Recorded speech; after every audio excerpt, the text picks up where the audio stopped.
لیکن یہ دعا اس وقت قبول نہیں ہوئی۔ اسحاق علیہ السلام کی آل سے نبیوں کا سلسلہ چلتا رہا، لیکن اسماعیل علیہ السلام کی آل سے کوئی نبی نہیں آیا، اور تقریباً 20 نسلیں گزرنے کے بعد جب مکہ میں بت پرستی اپنی حد کو پہنچ گئی، تب اللہ سبحانہ و تعالیٰ نے ابراہیم علیہ السلام کی اس دعا کو قبول کیا۔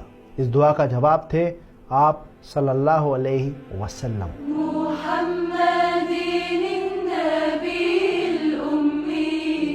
اب آتے ہیں اپنے آخری سوال پر، اور وہ سوال یہ ہے کہ اللہ سبحانہ و تعالیٰ نے اس سنسان پڑی وادی کو ہی اپنے گھر کعبہ کے لیے کیوں چنا؟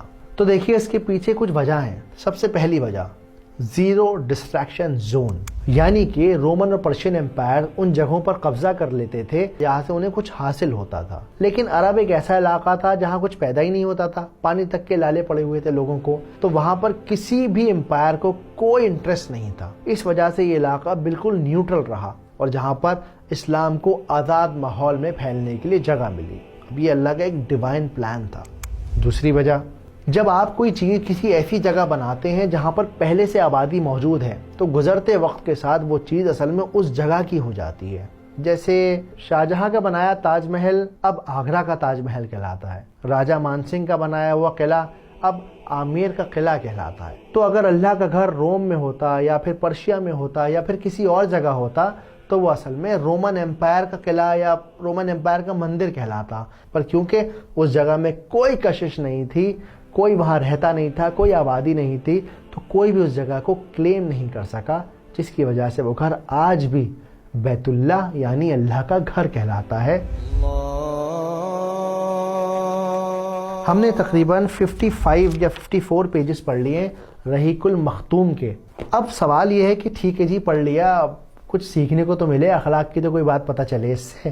تو دیکھیے اس میں اخلاقیت کی جو بات ہے وہ یہ ہے سمجھنے کی کہ سب سے پہلے یہ سمجھنا بہت ضروری ہے کہ برکت جو ہے نا وہ جگہ میں نہیں ہوتی، برکت اصل میں اللہ کے حکم میں ہوتی ہے۔ کتنی بار ایسا ہوتا ہے نا کہ ہمیں لگتا ہے کہ یار اب کوئی راستہ نہیں بچا، اور کتنا وقت ہو گیا میری دعائیں نہیں قبول ہو رہی، اللہ سبحانہ و تعالیٰ میری سنتے ہی نہیں ہے، دیکھو اولاد نہیں ہو رہی، سب جڑایا میرا چلا گیا۔ یہاں سمجھنے کی بات یہ ہے، بہت ضروری بات یہ ہے کہ دعائیں امیزون پہ ملنے والا سامان نہیں ہے کہ آپ نے جی کلک کیا اور پرسوں وہ جا کے ڈیلیور ہو گئی یا نیکسٹ ڈے ڈیلیوری ہو گئی، سیم ڈے ڈیلیوری ہو گئی۔